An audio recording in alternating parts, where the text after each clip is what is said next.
and heating system? No problem. Total Air and Heat can replace your equipment with the best equipment on the market today. Train. And you know it's hard to stop a train.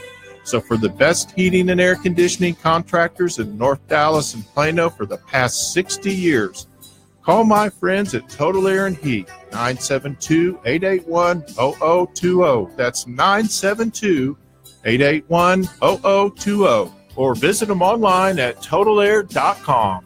Total Air and Heat. 1160 AM KBDT proudly presents this historic salute to Grapevine, Texas. Brought to you by the Spice and Tea Exchange at 319 South Main Street. In mid-November of 1845, settlers from Missouri, the Archibald Leonard family, B.J. and Hiram Crowley, Ambrose Foster, and the family of Judge Jacob Moorhead settled near Lonesome Dove. 2 years later, the Lonesome Dove Baptist Church was established south of Judge Moorhead's place near Grapevine. I'm Nancy McBrayer for the Spice and Tea Exchange. We started in Fort Worth and just really loved the Grapevine area. We wanted to capture the folks that were from Dallas that came to the stockyards that said, oh, this is so far for us. And Grapevine is such a beautiful area. We decided that that was a perfect place for our second location. Grapevine, Texas, a world festival and event city. Find out more about Grapevine by going to www.grapevinetexas.gov. I'm Nancy McBrayer for the Spice and Tea Exchange. Step back in time. Visit historic Grapevine, Texas today. Some people think the only thing worse than calling the dentist is calling the foundation repairman. That's why I recommend Hargrave Foundation Repair. Cracks in the walls, doors that won't close, give the folks at Hargrave Foundation a call. Now, sometimes it's not the foundation at all. That's why you need an honest, proven company. You see, understanding the soils and weather is a must for a lifetime repair. Family owned and operated since 1968, Hargrave has seen it all. Hargrave Foundation Repair is fully licensed and insured, and their staff stays up to date on all the latest techniques and advances. So call one of the last independently owned foundation companies in North Texas and the exclusive installer of the Chance helical pier system. Call Hargrave Foundation Repair at 972-442-3415. That's 972-442-3415. Hargrave Foundation Repair, 972-442-3415.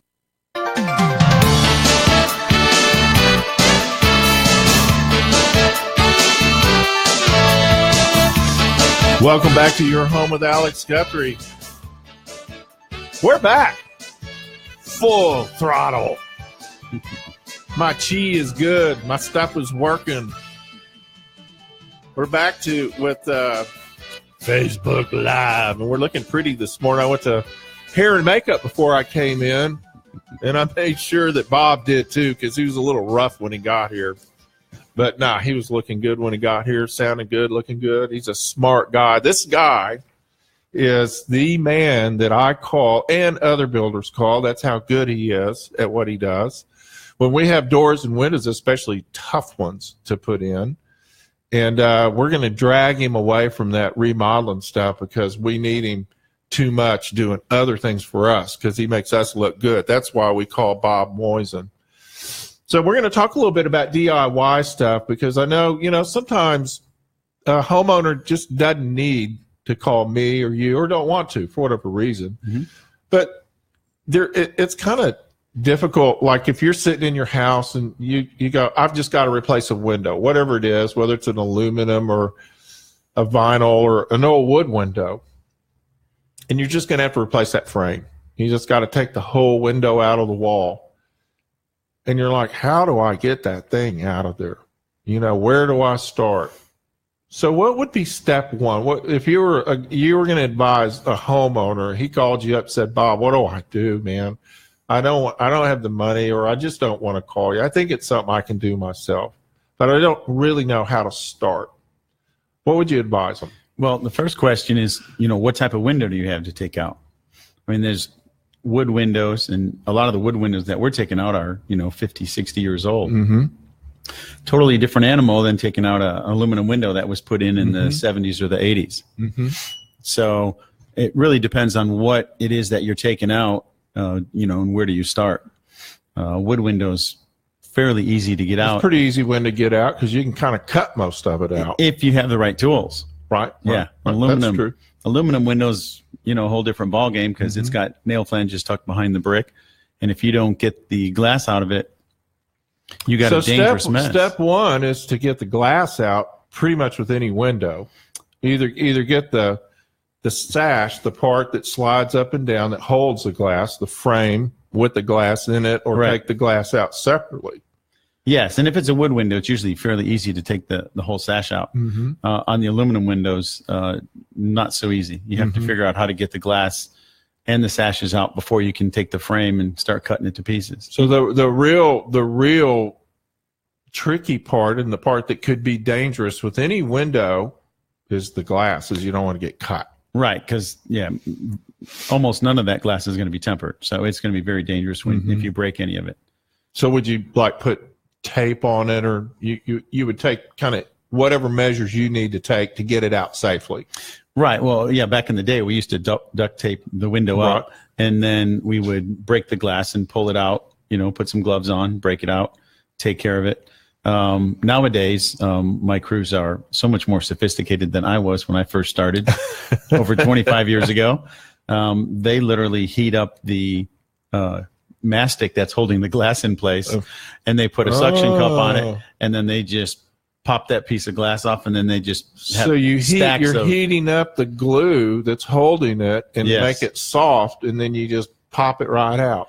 They have one of those little tanks, and they just sit there and they heat it up with the suction cup on the glass, and then they just take that suction cup and they lay the glass down. Very tricky. You get to the job site and there's just So if you had like a heat gun, you could maybe could you do the same thing, you think, with a heat gun? You might be able to do with the heat gun. I'm not sure if that'll get it hot enough, but you also don't want to get it so hot that you have the glass blow up, could it get that hot? I don't think so. I don't think you can get it that warm. But if you want had to be careful with it, you want to be careful. Yeah, you want to be careful. I mean, obviously, they also carry the fire extinguishers with them at the same time, just in case something does happen. But luckily, we've never had to do that. So this might be something that you really want a pro to do if it's a big window, or if there's any chance that there could be a fire or any kind of injury or damage or anything like that. Don't do this yourself, but that's how they do it.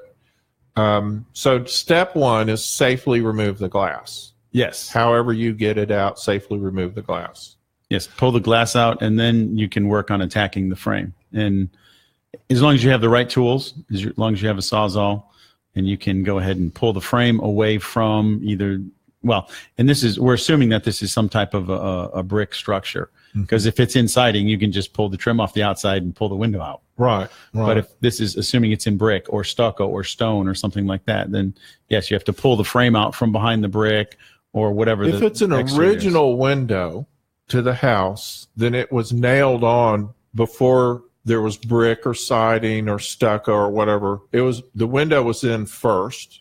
Yes. So it's got some sort of a flange or something that attached it to the building, and everything was built around it. Right. So that's all tucked in behind whatever your outside is, brick, stone, stucco. So you have to find a way to get the frame out. Get that frame out. Well, that went by quick.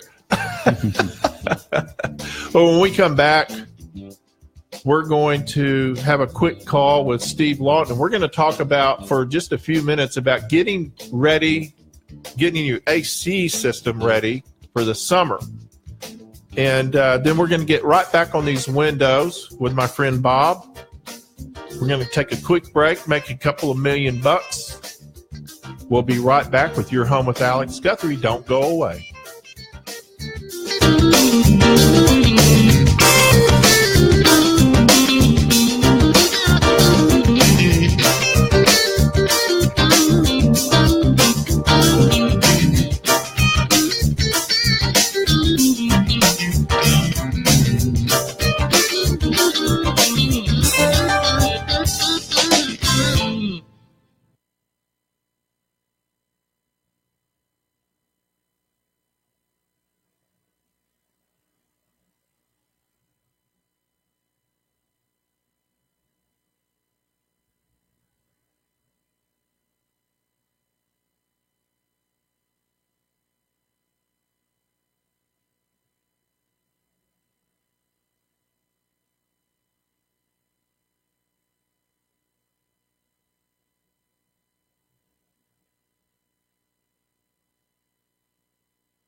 Hey, travelers, do you want to save money on your next flight?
That changes everything. On a Wild West shootout in the desert. Kyle Busch all the way to the apron. Stenhouse in the middle. Larson around the outside to take second. The Ticket Guardian 500 from Phoenix. Newman trying to run away and hide. Sunday at 1:30 on the Motor Racing Network. Tune in tomorrow on 1160 AM KBDT.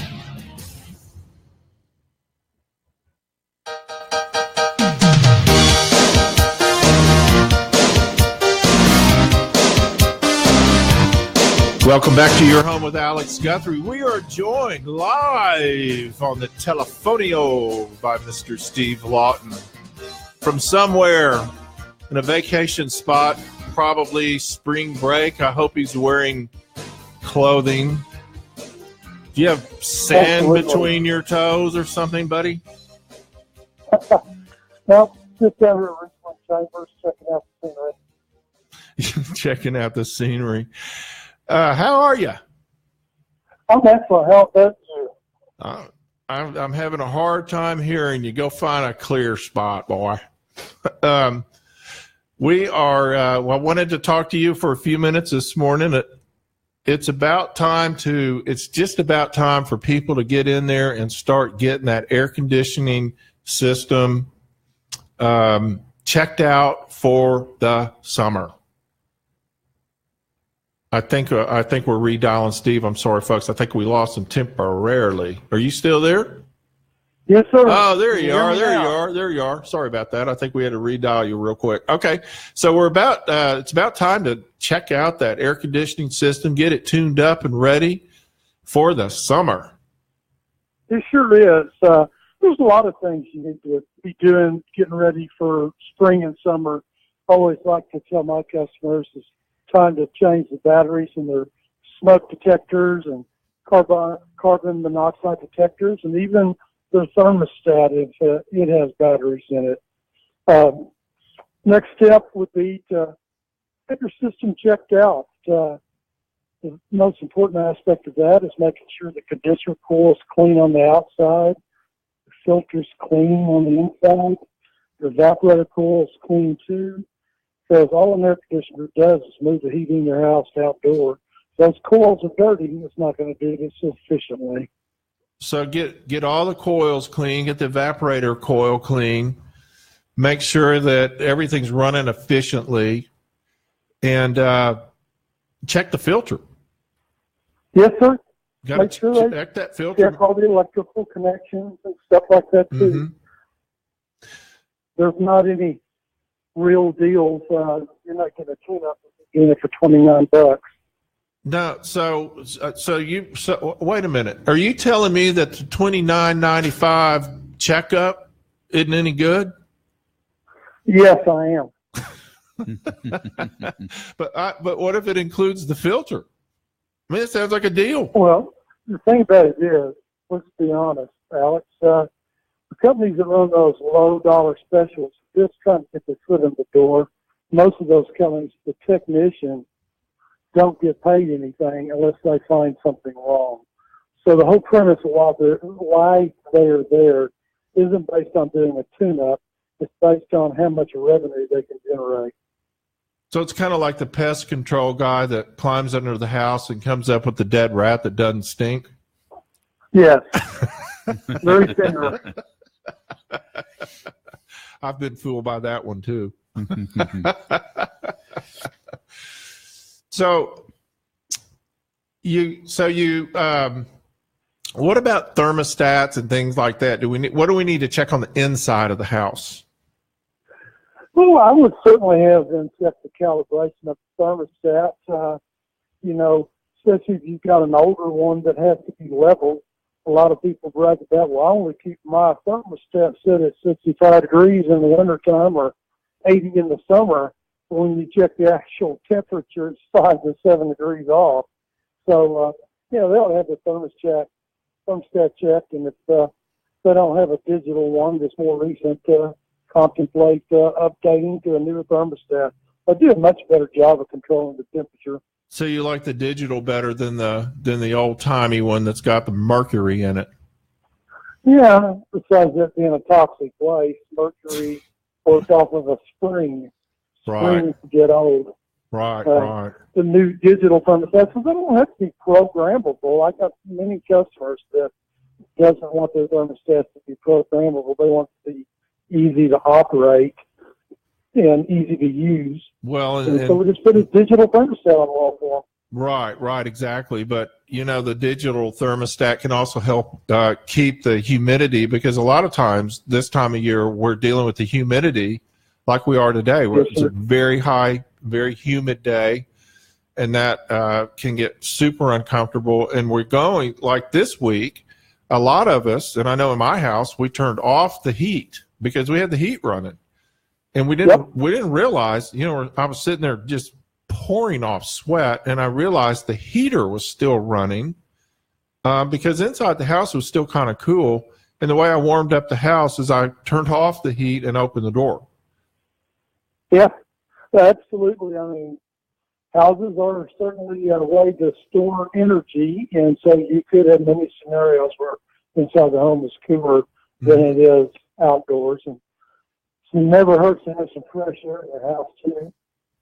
But, Alex, you mentioned this with humidity.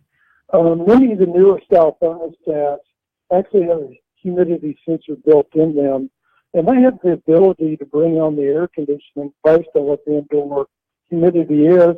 And yes, it'll cool it a little bit lower than what the set point is for the thermostat, but you get the humidity down in the house. So the thermostat is also reading the humidity in the house, and it'll turn the air on and off. And of course, when the air conditioning's running, it's pulling that humidity out or controlling the humidity in the house.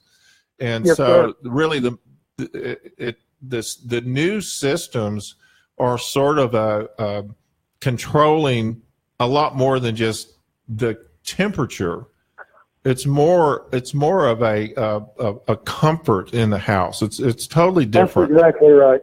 We're focused on indoor comfort and how comfortable the customer is. So it's an air quality thing. IAQ, indoor air quality, temperature, noise also. A lot of these newer systems are multi-speed or variable speed where they're dramatically quieter. If you have to turn up the volume on your TV when your system comes on, it might be a good sign you want to have it looked at. Yeah. That's exactly right. Well, we sure appreciate you taking your time out for us today, buddy. I hope the fish are biting, and I hope the sand fleas don't take advantage of you. Yes, sir. And I appreciate it. Y'all have a great week. You have a wonderful spring break. Thank you so much. Thank you. All right. That's Steve Lawton with Total Air and Heat. I asked Steve to call in this morning and give us a few tips because I woke up and it was hot and humid. And, of course, tomorrow it's going to be chilly. How was it at your house? About the same. Hot and humid. Yeah. And then it was hot and humid one day this week, and then the next day I thought it was going to snow. You wake up and it's 38 degrees outside. It's amazing. Yeah. It's amazing. So we were discussing taking a window out and kind of the process of when we have the window out, and now we've got to take out the frame. Right. So once you get the opportunity to get the sashes out, you have to go ahead and figure out how to get the frame out. So you have to pry the frame away from the exterior surface, whatever that is, and then use a sawzall to cut the frame out and collapse it to pull it out of the opening carefully. So if it's metal, you'll just kind of bend it up. Bend the sides usually first, and then start to pull some of those nails loose, and then pull the top and the bottom out as you get the sides out. You want to try and do it so that you're not tearing up the inside. Like if you have sheetrock or if you have wood trim or something, you want to try and avoid tearing all that up. Yeah, well, most of the time on an aluminum window, you're going to just have sheetrock. So you want to make sure that you've gone, before you even started, and cut loose all that caulk line that is attaching the window to the sheetrock. Typically, if you have an aluminum or a vinyl window, you're not going to have a wood trim. Exactly. But if you have a wood window, you are going to have a wood trim. 99% of the time, yes. Right, correct. Right. So we call that a sheetrock return versus a wood trim. Cased window. Or a cased window. Right. Mm-hmm. So on a cased window, you're going to kind of sacrifice the trim or take it off. Yes, it's usually not salvageable. Mm-hmm. It's not going to be the same size as the new window going in, so you're probably not going to be able to use it. That, and depending on how old it is, back in the day, they would hand nail a lot of those, and there's a ton of nails in there, and you're not going to get the piece out, usually in one piece anyways. Right. Now there's new tools that we have. The what do they call that little thing that vibrates?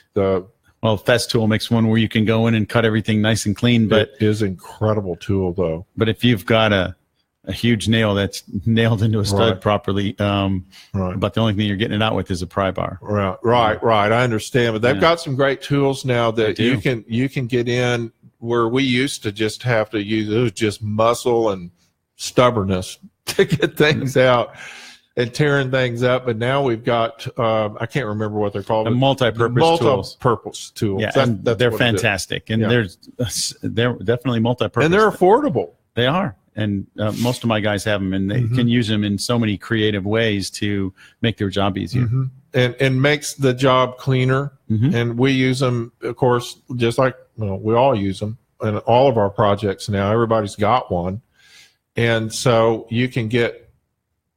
It's just what it says. It's a multi-purpose tool, so you can pretty much cut anything, get it wherever you need it to be. So before we go to all this demolition to get this window out, we've hopefully measured it and ordered it. Yeah, I was going to say we better make sure we're way ahead of the horse here. So we want to make sure we have a new window ready to go into that opening. Right. So what's the best way to measure it? And what kind of a time frame should we give ourselves to get the new window in? Well, the best way to measure a window normally is going to be from the exterior. I don't normally recommend that a homeowner would try to replace a wood window with a wood window because that's very difficult to measure unless you can go ahead and pull the trim off and get the exact frame dimensions, which is not always possible. But if you're going to be replacing a wood or a vinyl window, you would measure it from the exterior. So you would go brick to brick or stucco to stucco, side to side and top to bottom, and get those dimensions, and then back those off about 1/4 to 3/8 of an inch. And you want to check those measurements in multiple places. I measured one in Carrollton the other day that almost every single opening was the difference between measuring at the bottom and measuring up at the top was 3/8 of an inch. Wow. And of course you have to go with the smaller dimension because otherwise the window's not going to fit. Exactly. So I had that happen on almost every single opening. So you have to measure multiple places, not just stick a tape in the middle of the window and say, okay, this is what I've got. You want to do the middle, the top, and the bottom. And then top to bottom, you want to go, in the center of the window and then left to right so that you get the proper height of the window as well. Because if the window doesn't fit going back in, you've got major problems. You got a big problem. Yes. You have a whole different kind of construction project. Yes. Yes. Or you're waiting another 6 weeks to get a new window. Right. And that is obviously going to be a big problem. And so when you're putting the new window in, then what I've run into a lot is I've actually had guys that they just don't quite understand the best way to attach the window. I mean, I'm having to tell them, well, don't put the screws in there where somebody can come unscrew it from the outside. And just come waltzing and right in. Come waltzing in and take the piano. Right. Right? Yeah, you want to make sure that it's screwed in so that it's from the interior, so that somebody would actually have to be on the interior of the house to do it. And you want to make sure that you're getting it solidly into the wall studs, because, you know, on certain types of windows, you don't have a huge margin of error of where you can put a screw in and whether or not you can actually catch the stud to make sure that it's in there securely. So do you always use foam? Do you use foam, this expanding foam on all the windows, or sometimes you can just use caulk, or how do you insulate around a window to make it weather tight? Well, when you're doing remodel, it's not always, you're not always able to use the foam. If you measure the window properly, it's in there pretty tight and there's not much room to do foam. If you have the capability to do foam, you want to do foam, but you want to do the non-expanding. The right kind of foam. Yes. If you do an expanding foam on a window, which I have had clients come in while we were at the end of the day after we left and put expanding foam in around windows. Because they didn't think you'd done it right. They didn't think we did it right. And they come back and put in some foam. He doesn't know what he's doing. And when we got there in the morning, every window that he had foamed was ruined. My windows don't work. Yeah, they wouldn't work at all. They had expanded to the point where they pinched the operating mechanism on the windows. And so here's the funny thing about that. They're using this foam now to lift concrete slabs on airport runways. Wow. Now, I don't know if it's the exact same foam, but that's what they're using, right? That they started that, I don't know, maybe in the 80s or 90s or something. They'd go and inject foam under the runways to lift the concrete. Now, if this is what you're putting around your window or your door and it's expanding, think what it's doing to that little piece of wood or vinyl. Exactly. And there's no reason, I wonder why that thing's not working. Yes. That's Bob's fault. Call Bob. Don't call me. We're going to take a quick break, and when we come back, we're going to keep talking about some doors and windows. You're listening to Your Home with Alex Guthrie. We're going to take a few minutes and talk to our sponsors, or let them talk to you. Don't go away.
I said that fruits and vegetables condensed into little pill form. He goes, well, whatever it is, it's doing you a lot of good. Good health is only a phone call away. What are you waiting for? Don't miss your opportunity to get a free month supply of Balance of Nature. Call 1-800-2468-751. That's 1-800-2468-751. Or go online to balanceofnature.com. Use promo code USA.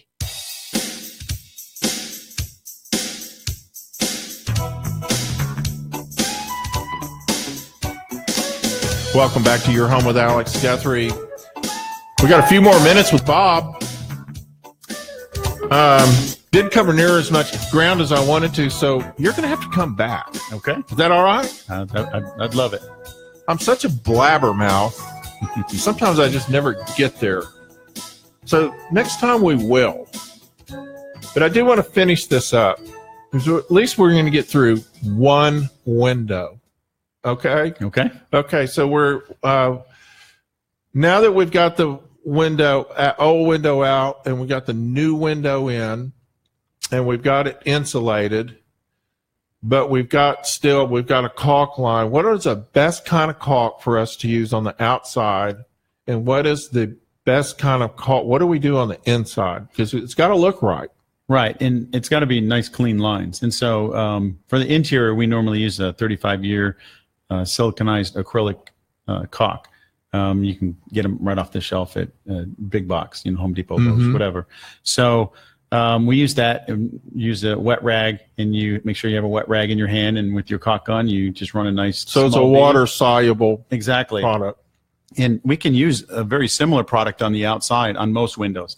Unfortunately, for some of the windows we put in, the color doesn't work, and we have to get something like an NP1, which is a whole different ballgame. If you don't know how to caulk, you're going to have it all over the place. You probably want to wear little rubber gloves too, huh?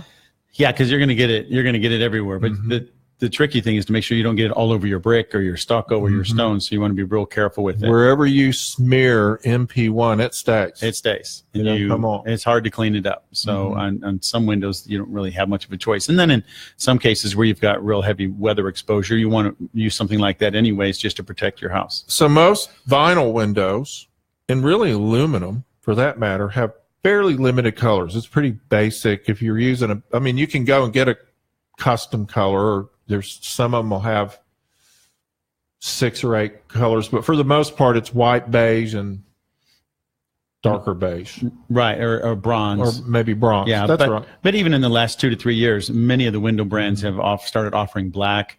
They started offering multiple colors, and then they also now offer a different color on the inside than the outside. Which I just did that on one. Yeah, and that's a big difference, because a lot of people would love the black on the exterior of the house, but they don't want that on the inside. So if you used, let's just say there's some. Where I was going with that is that you can get some caulks like a beige. You can go to the big box store and you can get some caulks that are pretty close to that window color. Oh yeah, exactly. And some of the paint stores also have some that are even closer. And then some of the window companies will actually sell you, anywhere from 6 tubes or up to a couple of cases that actually exactly match the color of their window. So when it comes out, when you put it in, you can't even really see the caulk. So you don't see a big white stripe around the window. Exactly. Yeah. It's really gotten much more sophisticated in the last 5 to 10 years. And so it's a lot more user friendly. It's a lot easier. I mean, I remember when the painter used to take the caulk and he would have to put some dye in it and mix it up and try to get it the right color, because we just didn't want to see a beige window with a big wide stripe that might be small at the top and fat at the bottom, and it looked right, because your window opening's not square, so you're going to have that. So if you can get it as close as possible to the color of the exterior of the window, it looks so much nicer when you're done. Now I've got a client right now that wants me to paint one, even though I had it special ordered color to get as close to the outside of the color of her house as I could. She decided she didn't care. I want you to paint this window, and it's vinyl. Have you had to deal with that? I have never painted a vinyl window on the job site. for the mere fact that it's almost impossible to get that paint to stick properly. In 2 years from now, I'd be getting a call saying, well, I'll let you know how it goes. Yes. That should be interesting. Well, I'm making no commitments. But, my painter, he's a magic man. Some of those guys are, and they can pull it off. We'll see about that. I have, I always warn them about stuff like that. And whenever you're painting anything other than wood on a window or a door, I always just tell them, I don't know. We'll do the best we can. See what happens. That stuff's not made to paint. Exactly. It's made to have the color, put in it. Exactly. Not put on it. Mm-hmm. And one of the things that we used to do when we installed windows, and I think you still do, is before you screw everything in tight, you would unlock it and check it and make sure it worked if it's a double hung window or if it's an operating window. Oh, absolutely. You want to make sure casement, double hung, single hung, awning, whatever it is, you want to make sure that window's working really well before you even do the caulk. Mm-hmm. Because if you wait until afterwards, once you've got it caulked in place, then, for you to clean all that, fresh caulk off is a total mess. So you're going to want to do that before you caulk it. So before you've got it to a point where you can't adjust it anymore, check it. Multiple times, not just once, but check it over and over to make sure that it's working properly. There's also a problem we had with some windows recently because of the way that they build them, where those springs can get kind of messed up inside them. So check the whole window out thoroughly, make sure everything's working. Bob, I really appreciate you coming in and spending the morning with me. It's been really fun.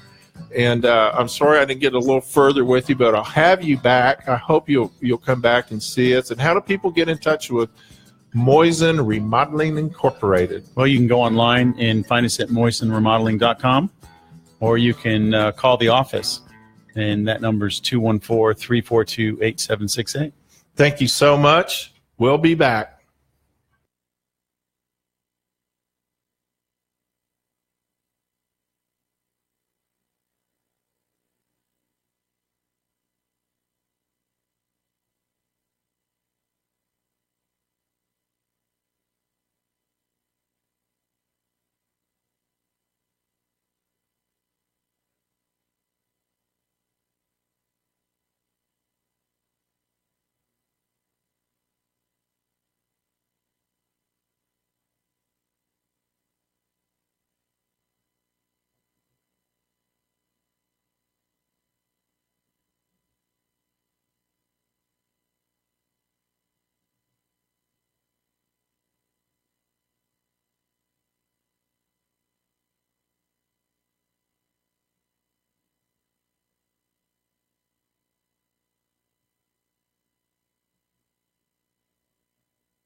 Your home is your castle. Whether you need a pro or just great advice. Your home with Alex Guthrie. Welcome back to Your Home with Alex Guthrie. Here we are in our number 2 on a Saturday, and I'm here with my good friend, Mr. Ryan Emerson. Howdy, How are howdy, you, howdy. sir? We're awesome. And we've got a new star, the star of the show, Mr. Chillin' Dylan Emerson. How you doing, buddy? Get on, jump up on there and say hi to your mama. Hi. Yeah. Future CEO. You know what they Right say here. about kids and animals? They're going to steal the show. Yeah. we got Skittles. You brought me some Skittles? Oh, yeah. You can't have them back. They're mine now. Yeah, man. No Skittles for you, buddy. How are you doing, my We're good, friend? man. We're doing awesome. Rock and rolling, blowing and going. This is about time of the year for you to get going. It is. We've been busy already. Weather's starting to change a little bit. That's good. Yeah. Except for allergies and all the bad stuff that comes with that in North Texas. But we're getting ready and ramped up and ready to go. So Energy Attic is, but what people don't much think about their attics. Yep. And they don't think about the environment of their attic. And what Energy Attic does is you go up and you kind of change that whole environment. Now I've used your services for years, and one of the things that has always astounded me in the way some of these builders, some of the things that they do in the houses, particularly in our part of the world, where it's all about heat. And it's all about controlling the heat. We're trying to keep the heat out. Right. And other parts of the country where they're a colder environment, they're trying to keep the heat in. Right. And we're the opposite. But we're going to build a house, and it's going to have this big giant attic, this big steep roof, and we're going to put black shingles on it. Right. Because I don't know why. I never have figured it out. I mean, I understand that Because it looks good, Alex. I guess I'm not a shingle. I'm just like, what? Now, in the old days, honestly, when they were building houses, they didn't use asphalt shingles. Right. They used wood shingles, and that's what they were trying to emulate with asphalt was the color and the texture of the shingles. And when I was growing up here, and all the houses had cedar shingles. And when they would dry out, they would shrink, and it would allow air circulation. Yep. And of course, we didn't have central air and heat either. That's how old I am. We had. We won't go there. But, we don't know what that's like. No well, idea. not very many people do. Luckily for them, and but we didn't have to worry about attic ventilation. We didn't even have insulation in most of those houses. So, and they were built with plaster, and they had reflective and radiant qualities to them, things that they've redesigned a lot of houses now back to some of those elements. Right. So now we've got a whole different way that's since really the 60s we've quit using those techniques. We're getting back to some of that for sure. And we quit using that. So now we've started putting these big old heavy asphalt shingles, big heavy roofs, and we've created these big hot boxes on top of our houses. And we put our air conditioning let's throw the systems AC up there. Let's throw the water heater up there too while we're at it. Oh, sure. Why not? Just let it cook. Yeah. And so our air ducts are up there. And so when that air conditioning turns on, a big old blast of hot air comes out. And have you ever experienced that? Are you kidding? Yeah, no, you're right. I mean, attics around here most of the year are 140, 150 degrees. I mean, have you been in your attic in the middle of August? We've been in a few, and the reality is the attic matters just tremendously. It houses in most houses your AC equipment, your furnace, your ductwork, a lot of times your water heater. Electrical. I mean, just what is in your attic operates and really has to speak for the performance of your home. And so around here, at least in North Texas, the attic is an extreme environment. That's why it's either extremely hot or extremely cold. Sure. Or dark and dusty. And rodent activity, just all the above, right? So we've basically developed our entire business just around the attic and why the attic is important. And if you can change that environment and take the stress off those units and protect it from outside stuff, you can make a huge difference in your home. Hey, we're going to open the phone lines here because we know that you want to call and ask us some questions for Ryan. The number is 214-810-8255, 214-810-8255. Give us a call and ask us a question or 5, whatever. Okay. So I've been in a lot of old, ugly, nasty attics for a lot of reasons I didn't want to have to do that. People will call me and tell me critters are running around. I hear something in my attic. Sure.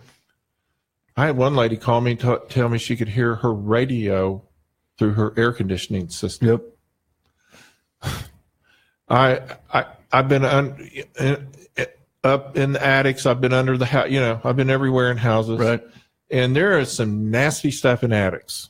Ugly, nasty stuff that was put in there when they built these houses, like rock wool insulation, and worse. Lord only knows how many skeletons are up in that thing. From we found a few skeletons. Yeah, right.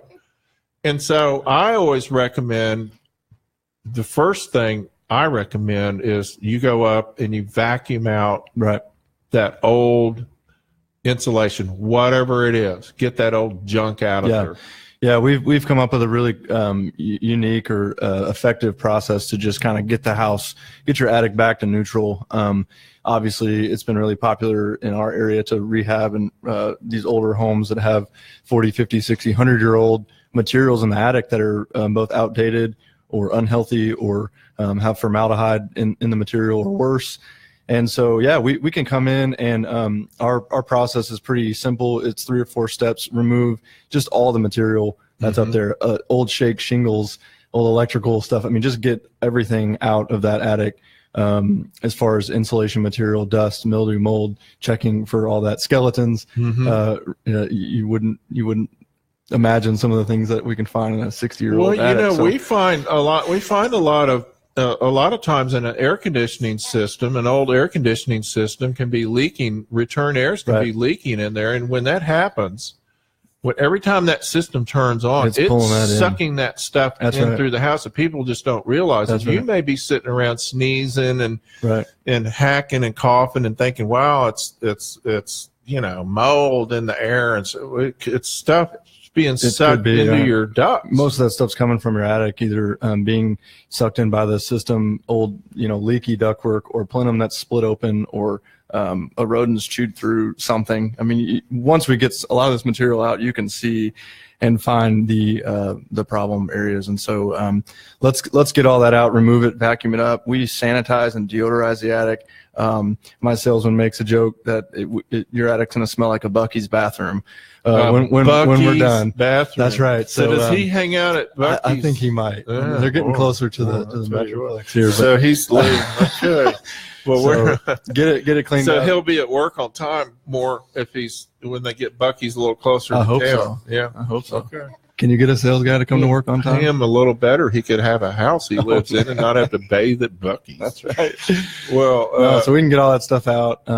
Foam seal, just kind of address cracks and crevices, address the ductwork, get that stuff back together, and then put new, fresh, dust-free, formaldehyde-free materials we use are the safest out there now, and get your attic back to neutral. Well, a typical old system that's 30 years old, it can leak 30 or 40 or even 50%, have duct leakage in the house. And that's, so when you walk in if you look at your house and you've got this big, thick layer of dust all over your tables and everything, that's air leakage from your AC system. Yeah, a lot of that's coming from the attic. The most unique way I think of seeing is if you've gone in your house or you see just a lot of time with popcorn ceilings, you can see that dark spot around the registers where the air is coming in on the ceiling. Or my house has registers that kind of come out horizontal on the walls. You can just see the buildup around where that air is entering into each room. That's coming from the attic, from the system, being sucked in to that ductwork, much less, what's in the duct all the way back. And so now we've got the old insulation out, right? And we got it all nice and clean. So what do you use to sanitize it and to seal it? That's a good question. We have we use a few different types of products. We've used everything from Simple Green to some more organic type materials, anything that has a bacteria remover that can kill virus. We've used Thieves from the Young Living community before. Anything that has that ability to kill and sanitize, but really just deodorize the attic from that old musky old house kind of smell. So there's a number of different materials we've used. Sometimes upon request if somebody has. Do you use like an antifungal and things like that? Yeah, exactly. Okay, so you're kind of coating everything that's exposed with something. That's right. And the idea there again is just to make sure if we see mold or mildew, we can address that. But just getting that old musky smell, dust, rodent skeleton issue back to neutral. So we're just starting with a fresh, clean slate. That's right. And then you're gonna determine from that point the amount of you're gonna go back and add insulation. At that point, everything's clean and clear. We want to foam seal just if it's an older house where the pipes, plumbing, electrical, anything that's coming through the ceiling, it would be called a penetration from the living space. We want to foam seal all those areas so you don't have dust or new material actually coming through sheetrock or ceiling or cracks and crevices, so we can address all that. We work pretty close with a couple pest control companies that can come in and just do pest exclusion at that point, where you can see possible entry points around the cornice or the corners of the attic. And once everything is tidied up, where we can say, okay, there's not going to be major leakage here or materials being transferred or rodents getting in the attic, then let's put this thing back together and get new materials in the attic. So you're going to foam seal around. What about like recessed cans and things like that? Do you put something around them, or do you actually seal around that stuff as we can well? do both. It kind of depends on the bulb. If it's a low heat bulb like an LED or in some cases a CFL bulb where heat's not going to be an issue, you can cover those things up and seal them up to where there's no air transfer there, air loss. There's a couple products, one from a company called 10 Mat that makes a fire retardant cover that can go over those recesses in the attic. So the idea is to sort of prevent air leakage. Right. It's really both directions. Both directions. You don't want heat loss. You don't want it. You don't want heat. Right. In the winter coming up into the attic. That's right. And you're losing that, and then you also don't want the air going into the house. Sure, you dust or leakage. materials. Right. Both ways for sure. Okay. We also use a lot of solar attic fans and ventilation, and we want your attic to breathe, and so you don't want any of that transfer from the living space to the attic and out the roof. So, and so the next step would then be to determine the type of insulation that you want to use. That's right. So you've got to kind of do an assessment and decide whether or not you want to do a loose blown in attic, or do you want to do foam or a combination or something like that? So how do you make that determination? Yeah, this is really where we come in with our experience in the industry of just being experts of the attic. What is appropriate for your space? When you're doing anything retrofit, even like windows you talked about earlier, and foaming and expansion, and there's just a lot at risk there. So we're going to use the things that you have in place, ventilation wise, or just looking at the situation as your unit in the attic, and pick products that work, that's going to control that environment in the summer and the winter, and then design it, present it, get it installed, make a difference. Okay, well, when we come back, we're going to talk about that a little bit more, because I'm not convinced you actually know what you're doing. You're going to have to convince me a little more. Dylan can do that. Have you ever actually really done this? I'm pretty sure you have, because you've done it for me. That's when I first met you, you were actually doing I think I was wearing a mask. You were the dust kid. mask, You were the guy. That's right. You were working for now a I just living. do radio shows for that's all I do. You just talk about it. That's now. right. Crack the whip. When we come back, more with Ryan Amerson and Energy Attic. You're listening to Your Home with Alex Guthrie. We'll be right back.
Repair is fully licensed and insured, and their staff stays up to date on all the latest techniques and advances. So call one of the last independently owned foundation companies in North Texas and the exclusive installer of the Chance helical pier system. Call Hargrave Foundation Repair at 972-442-3415. That's 972-442-3415. Hargrave Foundation Repair, 972-442-3415.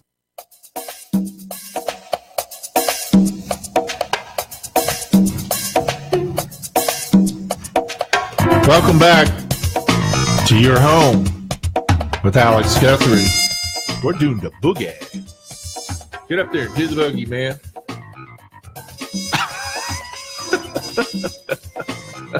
We're talking with Ryan Emerson with Energy Attic. We are talking energizing your attic, making it efficient. That's right. Let's do it. Why haven't you done it yet? Well, I haven't. But at any rate, we're not talking about me. Okay, good. So we've got our attic cleaned out. We're ready to do the insulation. How do we decide how much insulation that we need, or what kind we want to use, or that? Because we got all kinds of different kinds of. Let's talk about blow-in. Sure. Yeah, most of the time that's what we're using. A loose fill, blown in. We have used fiberglass since we started. We still think that's superior to some of the other products. There's several different types of blown-in insulation, but again, with some of the things we've already discussed, we want something that's going to last a long time and not settle. We want something that's not going to something that won't compact over time. Over time. Of course, if you walk through it, it's going to get damaged with anything, but something that's not going to settle and last a really long time, something that's not going to create dust or break down over time and get back in your system like you've got already. And something that's just safe for air quality, to breathe, to touch. Fiberglass has come a really long way. It doesn't itch your skin like it used to. The service issues, if you've got to go up there, you don't have to put a hazmat suit on. Like you don't really. Not anymore. So fiberglass isn't fiberglass anymore. It's come a long way. They've taken the formaldehyde out in the past 6 or 10 years, and that's good. It's just higher air quality, a lot more people pet friendly, if you will. So. Does it affect, like, if you the thickness of it? In other words, do you have to use 12 inches of one kind or 14 inches of another? So that just depends. Again, we're experts in designing a system that works, and so it just depends on the rest. What else you've got going on in the attic? If you have radiant barrier or really good airflow, and your attic's not going to be 140 degrees, maybe you can get away with less insulation. If the system, it just depends on where your equipment is. The Department of Energy recently, and with city codes and building, has raised the minimum level from R30 to R38 if you build a new house. And so 3 or 4 years ago, R30 was the standard. Now it's R38. And now R30 in a bat insulation is 6 inches? R30 is going to be 10 to 11 inches, really, 11 inches. In any kind of fiberglass, bat or blown. And so that's 10 or 11 inches. R38 is going to be 13, 14, 15 inches, depending on the material. So that's the standard. I think we've always kind of blown to R38, for the last 13 years. Again, is there a huge cost difference? There is a cost difference. I wouldn't say it's huge. Obviously, the more you blow per square inch, the higher the cost and whatnot. But the more you would save in energy bills. So in the long run, absolutely, and we're going to present that to you as cost benefit analysis. Sure. Let's do 14 inches. Maybe you'll get that money in 3 to 5 years. Let's do 21 inches, and maybe you get that in 5 or 6 years. There's a value. And so one of the I want to stay on this for a few more minutes because we're going to have a break in a few minutes. I want to talk about this, and then when we come back for our break in our next segment, we're going to start talking about above that area. We're going to start talking about what we're doing on the high part. Okay. The radiant barriers, and people are foaming the rafters now. Right. I'm okay with that if it's designed for it. I'm okay with certain things, but I have people that are just willy-nilly foaming roofs. Sure. And I know there's been some big problems with it around the country. Right. And I'm sure here as well. We're going to talk about that too. But right now on this insulation issue, I have seen people go in and leave the old insulation in there, the old glass. Sure, fiberglass or rock wool or rock cellulose. wool. I'm sorry, rock wool. I drew a blank. Rock wool. I call it glasses. That's essentially what it is. Right. It's glass and metal, whatever. And blow right on top of it. And I want to know if, in your opinion, does that negate the effect, or does that affect the good part of adding? Or yeah, so what I would say, in my opinion, is removing insulation, like we discussed earlier, doesn't necessarily give you a huge energy benefit. And so leaving that 4, 5, 6 inches of insulation that's old and dusty in the attic and blowing on top of it in a lot of cases is fine if you're after energy efficiency and doing the most efficient, effective, cost effective install. And so if you've got 3 or 4 or 5, 6 inches of material that is not unsafe, that's not creating problems for your house, then let's leave it there. Just leave it there as that base layer. Now your old 40-year-old 4 inches isn't going to be as productive as new fiberglass 4 or 5 inches per square inch, but it's such a small, value, if you will, or difference to the cost of removing it and replacing it is much higher than the difference of the R value. Is it very expensive to remove it? Yeah, there's a cost associated for sure. I'm sure. So, yeah, I'm sure. Let's leave that cheap. in. If air quality is not an issue, the material is safe, and we can leave it in there. Let's use what you got and build on top of it. Right. Sure. We're going to take a quick break, and when we come back, we're going to start talking about radiant barrier and putting foam in your rafters and things that you do above the ceiling joist when you're up in your attic trying to make it more efficient. You're listening to Your Home with Alex Guthrie with my friend, Mr. Ryan Amerson and Energy Addict. Don't go away. We're going to come back. We've got Chillin' Dylan, who ain't very chillin'. We got Skittles. He's got Skittles. We'll be back.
Joey Logano. The Monster Energy NASCAR Cup Series. That changes everything. On a Wild West shootout in the desert. Kyle Busch all the way to the apron. Stenhouse in the middle. Larson around the outside to take second. The Ticket Guardian 500 from Phoenix. Newman trying to run away and hide. Sunday at 1:30 on the Motor Racing Network. Tune in tomorrow on 1160 AM, KBDT.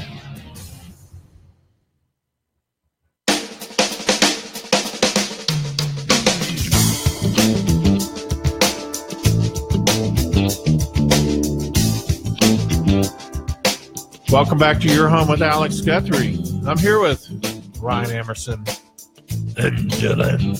Chillin' Dylan. Hi, Mom. We're talking about your attic.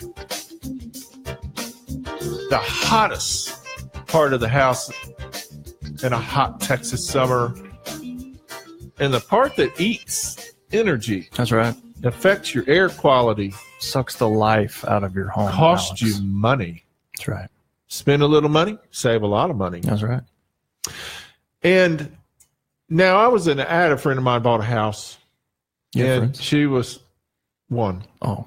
It was a long time ago. Good for you.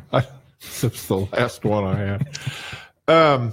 Otherwise, I have people on Facebook that don't know me in person. They just... Those are friends. Those count. Yeah. You're doing great. Except the ones that unfriend you. That's why people like you on Facebook. They just We're losing friends That's by right. the minute. So she buys this house, and it's in Carrollton, right? And she's very proud of her. And I don't blame her. It's a really nice house. And I go up in the I don't remember why, but I looked up in her attic. Or she told me she had radiant barriers. So I go up in her attic, and she did have radiant barriers sitting right on top of the joist. And I said, does it feel a little humid in here? That's right. You know, and of course it did. And she, I don't know who did, and I've been in, that's not the first one. In fact, I had you go and do another place for me down off Turtle Creek. Yeah, I remember we removed all that. Yeah, right. You removed all that and had to redo it for the same reason. Now, the guy that did those, they just didn't know the difference. I mean, they had good intentions. Sure. And they just thought that they could do it themselves, make a little money, and they made a lot of money. Well, yeah. For a long time. That's just not the way to do it anymore. I mean, radiant barrier has been around for a really long time. So let's talk about what radiant barrier is first. Let's describe the product. Sure. So radiant barrier is a reflective material that reflects heat. It's not an insulator; it's a reflector. It's like foil. So it's like a foil. There's a copper material out there now, but we've been using foil aluminum for 100 years to reduce heat transfer. It's on the firewall of your car. You wrap a baked potato with it and whatnot. It just holds heat in longer, right, or reflects it from coming in to a space longer. And so that was one of the first applications is, hey, let's put a foil-based sheet or material on the floor so that all this hot attic heat doesn't come into the house. And does that work? The idea is to reflect it back out. Right. Just aluminum is a reflector, so it reflects or keeps radiant heat from transferring or slows it down. Different from insulation, which is a heat transfer reducer and just slows the transfer of heat. It doesn't reflect radiant heat. So there's different types of heat, but don't get bogged down with that.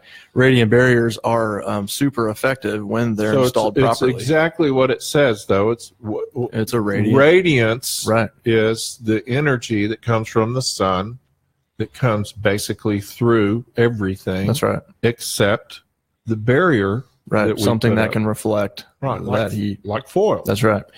So it was, years and years ago, put it on the floor. Let's keep, and does it help? Maybe. But there's a lot of ramifications to that.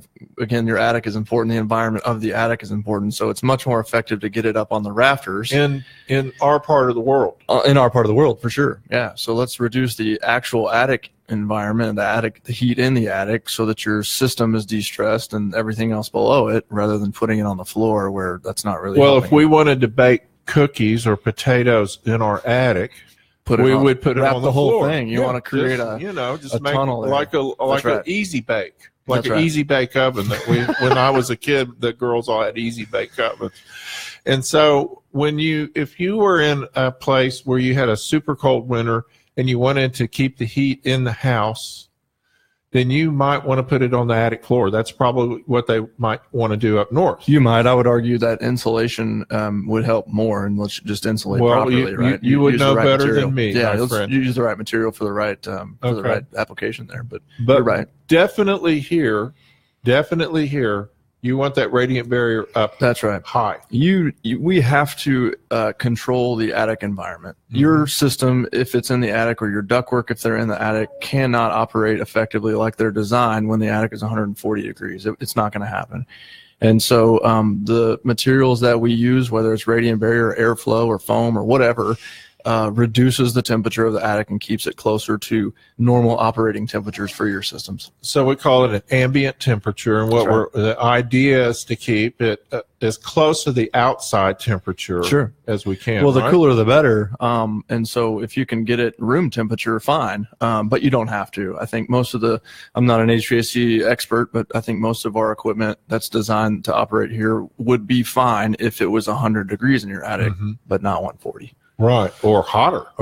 Yeah. We've been in 100. I think last year, the hottest attics we've ever been in fact, have had radiant barrier on the floor with very low roof ventilation. So you're basically easy bake oven in that attic, and it's 174 or 75. That is amazing.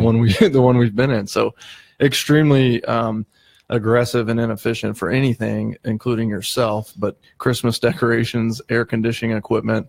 Well, it just eats up anything that's in there. That's right. It's not good. And I've seen air conditioning, older homes with air conditioning ducts that were the flex ducts, where the insulation was completely gone, and all that was left was the little plastic tube. Right. But that's a whole nother other show.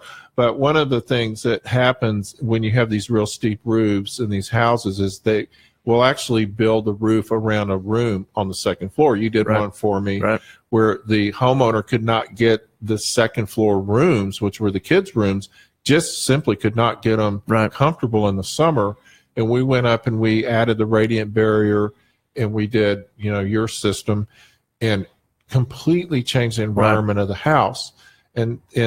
And so that was a big lesson I learned. And I remember we checked the temperature before and after, and it was just totally amazing how the environment changed. So making these decisions is what I've seen the last few years, probably last 10, 15 years, is people kind of arbitrarily going up and adding foaming rafters. Right. And it makes me kind of nervous that these guys are going around telling these homeowners, kind of unsuspecting homeowners, just go foam it. It's fine. Don't worry about it. Right. We'll just add foam. Foam's great. Foam cures everything. And you've heard that? And I've seen the results of it. Sure. And I've seen houses where they'll call me up and they'll go, we keep having these problems with things moving, where things are expanding like they didn't used to expand, like just trim. Right. Maybe trim on the outside of the house. Yeah, I mean, foam is extremely efficient and effective, and it can be used as a type of radiant barrier. It can be used as an insulator. Foam can stop heat like nothing else, but is a product that your house needs to be designed around, in our opinion. So it's difficult to use in a retrofit situation because your house. A lot of guys are going just foaming the attic closed and encapsulating the house, or making it to where, hey, it's like an igloo cooler.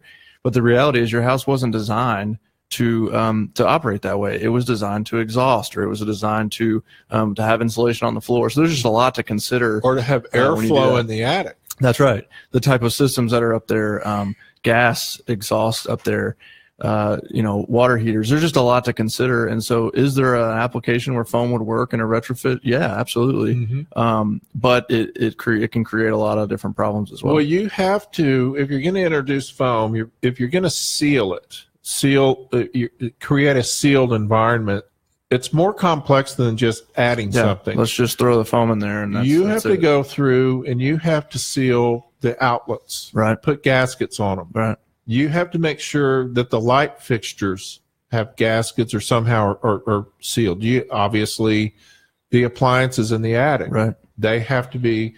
They're combustion air appliances. There you go. That's the key. You have to create an environment around them where they work properly. In other words, build a closet around them so they're still vented out properly. Right. So now you're talking about costs that are just through the roof to do it properly and safely. If you've got a gas system, maybe converting it to electric is the safest way to encapsulate a house, or removing all the insulation off the floor. I mean, there's just a lot to consider. And so my point typically in a retrofit is, again, we talked about this with radiant barrier. If I can get your attic down to 100 degrees and you can operate efficiently at X cost, why do all these other things at Y cost? That's maybe 30 or 40 or 50% more to get your attic down to room temperature. Right. Would that be great? Yeah, but I don't think it's necessary to perform and be efficient and get that money back. But again, there's situations where it might be. Let's just look at it and do the best thing for your house. I have had so much success with the radiant barrier. I'm such a big believer in it because it addresses so many things for me. It addresses airflow, which I'm a big believer of in attics. I love the idea of passive ventilation. Right. I love the idea of creating a way that I can get the heat out passively. I know you love the solar ventilation. Sure. I like passive. Right. I don't want something that I have to worry about breaking down. Now, for years we were using electric. Boy, we thought electric vents were. Boy, that was the thing, man. We were proud of them. But then the motors, they would burn out. Absolutely. And we didn't know. You didn't know if the motors burned. Well, then a couple of started fires because the motors burned out and still got electrical going to them. Yeah. But and then we started learning about passive ventilation and how in radiant barriers. Now, we started out with liquid radiant barrier with radiant barrier paint or radiant spray paint. On, And then we moved into the radiant barrier material that you use. Yeah, there's really three types of radiant barrier. The paint spray on, the foil applied to the sheet that's stapled up, and then there's the decking that comes with it, laminated to the OSB decking that you can use on a new construction type application. So if you go to our website, which we'll mention, energyattic.com, we actually have the study that the Department of Energy did in 2012 that outlines all three. They actually did that and said, hey, here's the effectiveness of each one. The spray-on was the least effective in the simulator that they built. The decking was a little bit more effective, and then the foil applied was the most effective. And it makes sense, right? So if you have something that reflects or reduces heat, you want there to be air space on both sides of that. And when we staple this foil up to your rafter, it creates about a 5 or 6 inch gap there where airflow can move on both sides of the foil. If you make sure that you've got like ridge venting or some type of venting, it can be passive, or I know you like the so you also any kind of vent. And we're gonna go there in a few minutes. We're gonna talk about the other side of the roof. Sure. Let's talk about how that radiant, because when you're in an attic and you're going, okay, I'm gonna put this radiant barrier in, and you look at the logistics or physically getting that stuff up there, and I've been up there with your guys, and I'm like, no way, there's no way you're getting that stuff all the way down to the bottom and all the way down to the top, because some of those attics are tall. Yeah, that's right. I think we've really built our name around our ability to install this stuff like nobody else, and there is a right and a wrong way to install radiant barrier, to install anything, right? But we take it all the way to the top. We go all the way to the bottom, whether we're crawling around on our belly or do you using have a ladder. to take it all the way to the top, though? Can you just? I've been in attics where they just sort of tinted it over, and they seem fine to me. How long is it going to last, right? So that's my question, and the reason we do things the way we do, and we offer a lifetime warranty behind our install of foil, and so we want it stapled to every piece of wood possible, so there's no sagging. So when it's got to be attached, so you don't want it sagging. You don't down want it coming from its down own or something. weight, That's pulling right. it down or something. That's right. So most of the time we go up, if it's a 30-foot tall space or a 2-foot tall space, we're going to go up to about the last 18 inches or 2 feet and then kind of create that ceiling across the top for airflow reasons. But we get the stuff high and tight and pull it where there's no seams, there's tight cuts around pipes and things going through the attic. Do you have to tape the seams? Effectiveness, no. Like I don't think it makes a huge difference. We overlap, you know, when a different run or different line is going to be run, we overlap there. We used to use a ton of tape because it looks cool and looks great and it's seamless. But tape fails over time and peels off. And Well, falls when it's down. that hot up there. Right. Yeah. Right. So Sure. we still use tape in different areas, but the important thing there is it going to last? Are we going to have to come back in a few years? And we've proven over the last 12 that our stuff stays up and lasts and works a really long time. And so do you have to like, you're going to have to take a quick break, man. You talk way too much. talk You know, too I just fast, can't. I can't. There's steam coming out my ears. I can't keep up with you. Man. Skittles Keep boy. asking me too many Skittles questions. boy is over here chilling. Dylan is chilling with the Skittles. We're going to take a quick break, and when we come back, I'm going to tell you a story when we come we're back. going to talk about Dylan, the insulation boy. He's fired. You're listening to Your Home with Alex Guthrie. We're having a great time here talking about energy in your attic. Stay tuned. We'll be back.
Anniversary was better than anything I can remember ever on an anniversary. I personally approve every itinerary to ensure a stress-free, once-in-a-lifetime vacation. Salute! Call now for your free insider's guide to Perillo's Italy.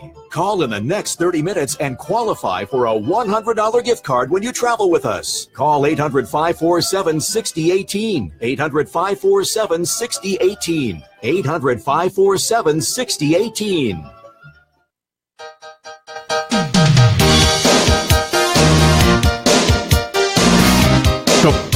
Welcome back to Your Home with Alex Guthrie. We're back with the Energy Dude. Is that my new name? You're the Energy Dude. The Energy Dude. Thank you. So you Never told had a me nickname. during the break that you have a big deal cooking. You're going to do a bunch of homes this year. We've grown a ton, Alex. It's been just a fun, the last couple of years. We spent about 10 years building a foundation, building a business, putting the right people in place, doing things right, doing them well, focusing on things that matter. And we're starting to see the fruit of that. I think if you don't stop me, I'll talk for an hour about this, but when you do things right, you're doing well, the consequence of that isn't always immediate. It takes time to build it. So, we've put the time in and gotten the reviews and the relationships and the responses and the right employees and the right vendors, the right materials. And so the last 2-3 years have been just really, really fun and grown a ton and had a lot of influence. And so we want to keep it up. So you're going to knock it out of the ballpark. Sure. Yeah. Good. Our mission is to do what is right and love people and work humbly. That's our thing. And so that's straight from Micah 6:8. And we've just kind of found the fruit of that, man. When you do people right and you focus on the right things, it goes well for you. And so that we've started. Well, I'm real proud of you, buddy, because I remember when you were just a little guy up there sweating it out in the attic, and when I found out you bought the company from your predecessor.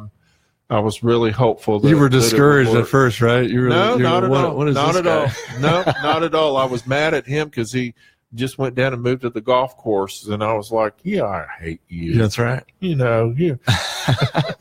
So No, we still got a couple of minutes. I want to talk about real quick. I want to talk about ventilation on the roof. Cool.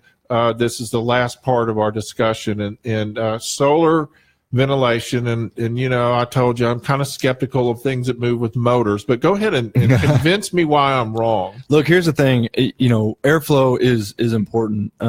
I use the analogy of a car in Dallas. I love rolling my windows down until there's a point where you have to turn the air conditioner on, right? So you can't really over ventilate, in my opinion. There's a lot of stuff out there and a lot of conflicting information on that, but ventilation is really important. So whether you have a ridge vent or a passive vent or a turbine, there's not one way. We love solar fans because they don't depend on air to move. They run on ambient light. They don't cost you money to run.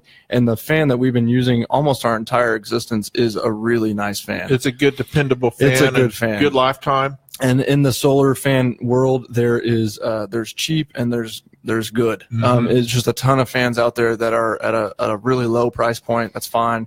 And then there's two manufacturers really that we have used. The one we use the most is from Sunrise Solar, sunrisesolar.net, and we've used them forever.